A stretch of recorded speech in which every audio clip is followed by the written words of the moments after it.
అరుస్తున్నాడు, అయ్యా అని అరుస్తున్నాడు. సిగ్గుపడలేదు, పక్కోడు ఏమనుకుంటాడో పట్టించుకోవట్లేదు. అయ్యా చుక్క నీరు కావాలి, అయ్యా చుక్క నీరు కావాలి అరుస్తున్నాడు. పై నుంచి అబ్రహాము అన్నాడు, సార్ హలో సారీ బాస్, కుదరదు, ఐ కెనాట్ సెండ్, నేను పంపించలేను. కాబట్టి అవకాశం ఉన్నప్పుడే ప్రార్థన చేసుకో. మీరు ఎప్పుడైనా ఇలాంటి ఫీలింగ్ మీకు వచ్చిందా ఏం తెలుసా, ఆడవాళ్ళు బాగా అర్థమవుతుంది.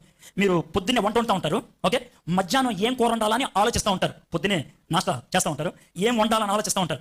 ఈలోగా రోడ్డు మీద నుంచి కూరగాయలు వెళ్తూ ఉంటాడు. సర్వసాధారణంగా కూరగాయలు అని అనరు. వాళ్ళ దగ్గర ఏం కూరగాయలు ఉన్నారో అరుస్తారు, ఎందుకంటే ఆ కూరగాయలను బట్టి స్పందిస్తారేమని. బీరకాయలు, చిక్కుడుకాయలు, వంకాయలు, ఈ మూడు వింటారు. మధ్యాహ్నం ఏమంటాం, బీరకాయ, చిక్కుడుకాయ, చిక్కుడుకాయ ఎప్పుడు వండాం, మొన్న వండాం. వంకాయ ఎప్పుడు వండాం, 4 రోజుల క్రితం.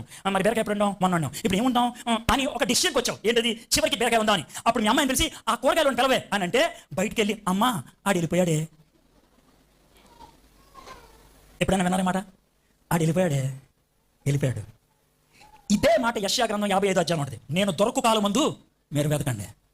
కూరగాయలు బయట అరుస్తున్నాడు, వెంటనే పిలిస్తే పని అవుతుంది. ఆడిని పిలిచి డిసైడ్ చేయి. మీలో కొంతమంది ఏంటి ముందు, నేను మారు మనసు పొందాను అనుకో, ఇప్పుడు అమ్మాయితో రిలేషన్ ఎలా వదిలేయాలి, ఆడితో రిలేషన్ ఎలా వదిలేయాలి, మనకి తాగుడు ఉంది, ఎన్ని రోజులు పట్టుద్ది, మనకి సెటప్ ఉంది, దీనికి ఎన్ని రోజులు పట్టుద్ది, మనకి చెడిపోతుంది, ఇది ఎన్ని రోజులు పట్టుద్ది, ఇవన్నారు ఏసయ్యా అంటే ఆడు వెళ్ళిపోయాడు. నేనేమంటాను తెలుసా, డాక్టర్ దగ్గరికి జబ్బు తగ్గిన తర్వాత ఎవడు వెళ్తాడా? మీరే నా డాక్టర్ అనుకుందాం.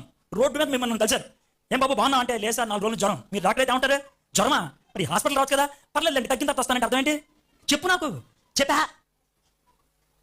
తగ్గిన తర్వాత వస్తానంటే అర్థం ఏంటి? ఏసయ్యా కొన్ని పాపాలన్నీ సెటిల్ చేసుకొని వస్తానంటే అర్థం ఏంటి? ఆయన చేతకన్నాడా, పచ్చి భాష మాట్లాడుతున్న దేవునికి ఎదవలా కనపడుతున్నాడా? చెప్పు, నీ పాపంతో నా దగ్గర రా, నీ జబ్బుతో నా దగ్గర రా, నీ కురుపుతో నా దగ్గర రా, నీకున్న కుష్టి వ్యాధితో నా దగ్గర నేను క్లీన్ చేస్తా. ఉన్న పళంగా నా దగ్గర, ఉన్న పళంగా. టైం వేస్ట్ చేయొద్దు, వెంటనే రా. రేపు అనుకుంటే రేపు నీకు ఉంటుందో లేదో తెలియదు, పావు గంట తర్వాత అంటే ఉంటుందో లేదో తెలియదు. కమ్దావు, అది ఆయన ఉపయోగించినటువంటి పదజాలం. రైట్ నౌ వస్తావా? వీడు ఇచ్చిన టైంని వృధా చేసుకున్నాడు ఆయన. అయితే వీడికి ఉన్నటువంటి కోరికలు ఎలాంటి దిక్కుమాలి చూడండి.